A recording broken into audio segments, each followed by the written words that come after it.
Mikay, Makoy, anong ina-drawing niyo sa assignment natin? Ano bang pinapagawa ni teacher na assignment? Di ko naman kasi alam eh. Sabi ni teacher, mag-drawing na tayo ng favorite natin na gulay. Hindi ka naman kasi nakikinig, Makoy eh. Hoy! Ano ba yun? Wala akong favorite na gulay. Eh di naman kasi ako kumakain ng gulay eh. Basta ako, mag-drawing ako ng talong. Favorite ko yun eh. Maraming sustansya. Ako naman, mag-drawing ako ng kamatis. Sa English, tomato, pangpalakas ng puso. Sige, Mikay, magsimula tayong gumawa ng assignment natin. Mag-drawing na tayo.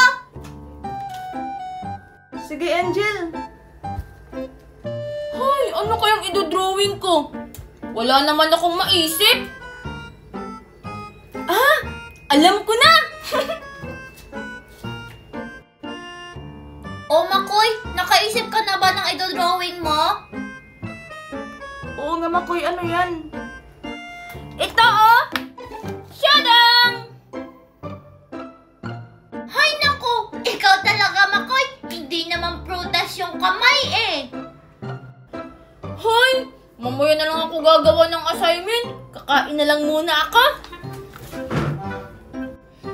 Ikaw bahala Makoy. Basta kaming dalawa ni Mikay, gagawa na kami ng assignment. Grabe, ang sarap talaga! Mikay, malapit ka na ba matapos sa dinodrawing mo? Oo, Angel, malapit na. Kinukulayan ko na lang para maganda. Wow! Ako din Mikay, kinukulayan ko na lang tong talong ng violet. Ito kamatis ko naman, kulay red para hinog. Ang tamis talaga nitong ice candy! At ang sarap pa! Ayan Mikay, tapos na ako sa drawing kong talong. Tingnan mo oh, ang ganda! Ako rin, Angel, tapos na ako. Tignan mo, oh. Ang ganda ng mga gawa natin. Wow! Oo nga Mikay! Si Makoy, ano kaya yung ginagawa niya? Ang dami ko nang naubos ng ice candy!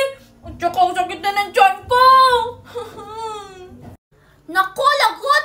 Ang dami nang naubos na ice candy ni Makoy. Nagmukbang ata! Kaya nga, Angel, lagot talaga yan siya kay teacher bukas. Wala siyang nagawang assignment. Hayaan natin yan si Makoy, Mikay. Tara Mikay, kumain na tayo. Tapos naman na tayo gumawa ng assignment natin. Sige, Angel, tara. Aray! Ang sakit na talaga ng tiyan ko! Ang ganda! Oh Makoy, anong nangyari sa'yo? Ba't di ka na kumakain ng ice candy? Oh, kasi Angel, ang sakit na ng tiyan ko! Ay! Hala! Excuse me! Hala, umutot si Makoy! Yucks! Ang baho! Hala, Makoy, ang dami mo na siguro nakain na ice candy. Ang baho ng utot mo. Oo nga, Makoy. Ang baho. Siguro, Makoy, hindi ka kumakain ng gulay, no? Kaya sumasakit yung tiyan mo. Ayoko kasi yung lasa ng gulay eh. Ngi! Ang sarap kaya ng gulay, Makoy. Tsaka, marami pang sustansya. Tara na, Mikay, kumain na tayo. Teka lang Angel. Tapos na ba kayong gumawa ng assignment natin? Oo, Makoy, kaya nga kakain na kami ni Angel. Ha? Ba't di niyo naman ako hinintay? Ikaw naman kasi, Makoy. Sabi namin sa'yo kanina ni Mikay, gumawa na tayo ng assignment natin. Tapos ikaw, kain ka lang ng kain ng ice candy. Oo nga, Makoy, basta kami ni Angel. Tapos na kami gumawa ng assignment, kaya kakain na kami. Oo nga, kakain kami ni Mikay ng gulay. Bye, Makoy! Hala, anong gagawin ko?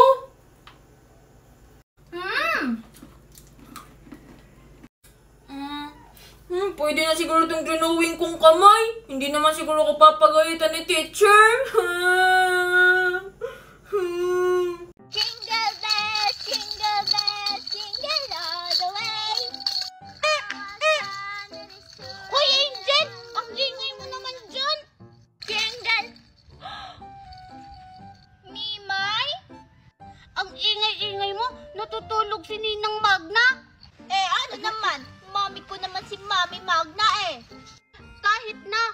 natutulog yung tao tapos ang ingay-ingay mo. Buti pa tong laruan ko, hindi maingay. Pakinggan mo. O, di ba? Aray, Mimay, ano ba yan? Ang sakit sa tenga. Anong hindi maingay? Mas maingay pa yan dito sa laruan ko. Anong maingay? Hindi kaya ito maingay. Aray! Hala ka, Alexa! Lagot ka! Natamaan mo si Mimay sa ulo! Ikaw kasi! Anong ako? Aray, sino yun? Hala, sorry, Mimay! Hala, lagot kayo, natamaan yung si Mimay. Isusumbong kayo niyan sa Mami Magna ko. Natutulog pa naman yun. Pag nagising yun, para pa naman yung dragon. Hindi ako natatakot sa ninang Magna niya. Palautang naman yun. Oo nga, hindi niyo ba alam na may utang yun sa mami ko? Si Mami Magna mo? Talaga? Dragon! Aling Magna, hello po. Ba't ang ganda po ng buhok mo ngayon? Pinubola mo pa talaga ako? Akala mo siguro hindi ko narinig yung mga pinagsasabi niyo sa akin? Nagparautang ako? Aling Magna, joke lang po yun. Di ba nagsa-joke lang yun? Tara, uwi na tayo. Tara. Hala, Mami, tinakasan ka! Ninang Magna yung nakatama pong bola sa akin, naiwan nila. Akin na yan! Joke pala ha? Itong joke sa inyo! Ah!